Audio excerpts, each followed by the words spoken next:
اتروجا پاقشکرنا پارێزگا دووکدا 900 تەنên گلێشی هاتن کۆنڤەکردن و دماوەیە پەیدابوونا قەیراناندا ژی لە هەرێما کوردستانê ڕێژا 20 بۆ 30 سەدەی بەرمایکên سنوورê پارێزگا دووکê kêm kiriye.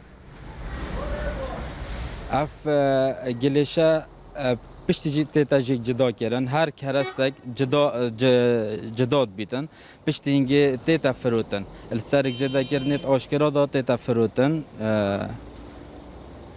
Hindek keset bazirganê tên têne vêrişmetkirin û em firoşînawan.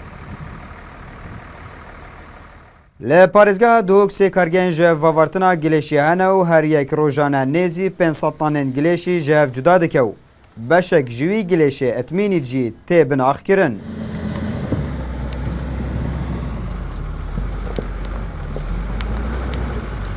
دو کارگاه میل قضا سیمیلی هین و کارگاه میل قضا آکری هی کو قضا بردرش و شیخان جی گلیشان چته کارگاه قضا آکری یه دو که سیمیلی و زا خوششته کارگاه میل سیمیلی بس میدن قضا آمیدیه کو او جی یا پروژه مدا پروژه پاکش کردن دا او گری بس هات یا امضا کردن کو گل دا کارگاه بیاد چی کردن.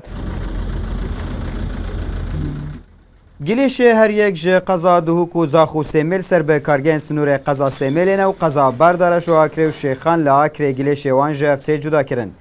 Lê qeza Amêdiyê bi rêya binaxkirinê gilêşê xwe berze dike û bajirvaniya Duhok jî dibêje.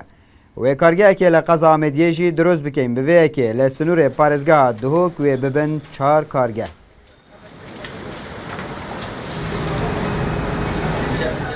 Kargeha ji hevcudakirina gilêşî lê komelgeha Kuaşê jî mehane nêzî 15,000 tanên gilêşî ji hev cuda dike.